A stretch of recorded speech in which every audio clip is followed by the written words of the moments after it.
Ruby? Hi, Mark. A lot of people want to use reward based training to solve difficult problems, and they're able to solve more basic problems, but they get frustrated when it comes time to solve the more difficult problems. And you have some thoughts about that using concepts that you talk about a lot, eustress and de-stress. Can you talk about that? Sure. So, a lot of people really want to use reward-based methods to solve difficult problems, and it's a great way to solve problems. But they run into a lot of frustration at kind of a boundary layer or a difference between the easiest things they're working with and the more difficult things. So a lot of times they'll be frustrated and say, well, the dog does really great in situations X, Y, and Z that are very simple, but the whole reason that I really started doing training in the first place was to deal with, let's say, his dog reactivity. And when they get to that point, the training falls apart and they're very frustrated. So there's a concept that can be really helpful with this, and it's the concept of eustress and distress. So pretty much everybody's familiar with what distress is. Most dogs, when they're barking or being really reactive to another dog, they're under distress. The opposite of distress is called eustress. This is like the idea, most people know what nocturnal is, but very few people know its opposite, which is diurnal. So eustress and distress are both stress, that's why they have the word stress in the name, but they're stress caused by opposite emotional states. So I like to say, to make this point, people cry at funerals, but they also cry at weddings. So distress is stress that's caused by something that you're unhappy about, you don't like, makes you uncomfortable. Eustress is caused by things that you do like or you're happy or excited about. So a really common example of eustress is when an owner comes home and a dog's been de-stressed by them being gone all day, and now they have eustress about them being back. And they get really wound up and bounce around, a lot of times whine, screech, depending on how bad the dog is, his problem. But the point there is that eustress could also be caused by something like throwing a ball for a dog and not letting the dog go get the ball. It's stressed by what it's excited about. It wants to go get the ball. A dog could have eustress over us having some food that the dog wanted and being excited that it's going to get the food. So one of the things that happens when people are trying to use reward-based methods is that they tend to have a big leap somewhere from the base training that they're doing, where they're teaching the dog, as an example, what a bridge or a marker is, or using a clicker, and getting the dog to do simple behaviors versus when they're trying to use those same things to help the dog to be calm about what it's really distressed by. So a really simple way to help the training is to get more levels of difficulty in between the easy thing and the very difficult thing. And this is what we call the grade school model. So the idea that you don't just leap from first grade to fifth grade, you go first grade, second grade, third grade. But a lot of times people can't see levels in between some of the real easy, simple things that they do in the base training and the difficult thing that's really why they're doing the training. So sometimes a simple concept to help with that is to focus on eustress.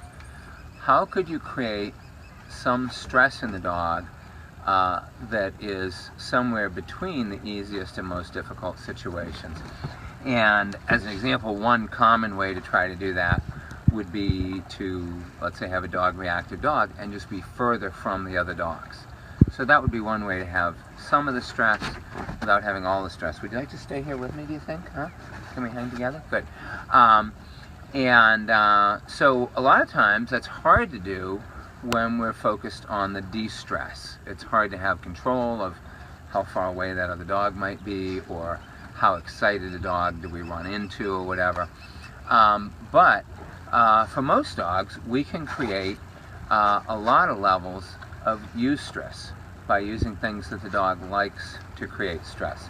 So, first of all, it's important to think about that the dog theoretically could be stressed anywhere from a level 1 to a level 10, either through distress or eustress. Now, there are lots of dogs that don't have a level 10 stressor on the happy side. There are lots of dogs that don't have a level 10. Hey, Leroy, are you stressed by something? Are you picking something? A lot of dogs don't have a level 10 de-stressor. They're just happy, easygoing dogs. But theoretically, if we taught a dog how to deal with a level 10 stress in Eustress, the dog would already know how to deal with a level 10 stressor in de-stress. A lot of times it doesn't seem to be exactly true, but it's a basic concept. So, a dog could be stressed over wanting to get to a person that it really likes, wanting to get food that it likes, wanting to play with a toy that it likes, something like that.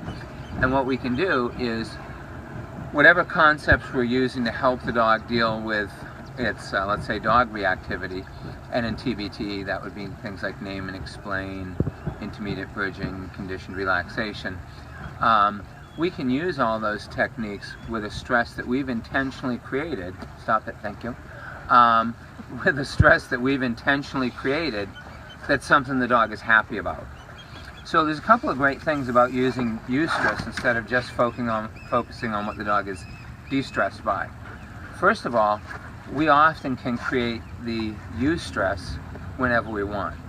So as an example, if we're dealing with dog reactivity, we need another dog, and then we don't typically have control over when that dog shows up, how difficult the dog is, etc., etc. But we could easily take a dog and put some food out on the floor in front of it and teach the dog that it can't get to the food until it gets relaxed.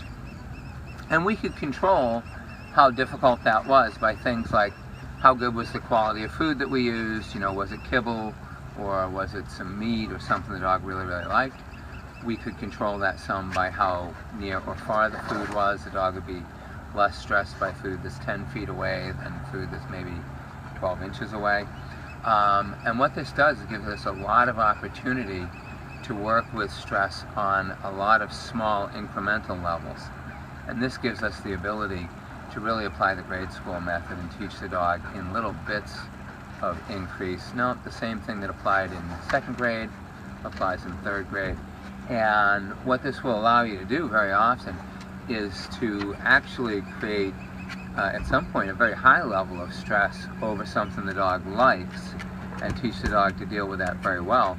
So that now when you are faced with the de-stress, the thing that just pops up that you don't necessarily have great control over, your dog is much, much further along than he otherwise would have been, and now the reward-based methods will tend to be successful at that level, where they weren't before because you were making too big a leap between what the dog was capable of and what he's not capable of. Thank you.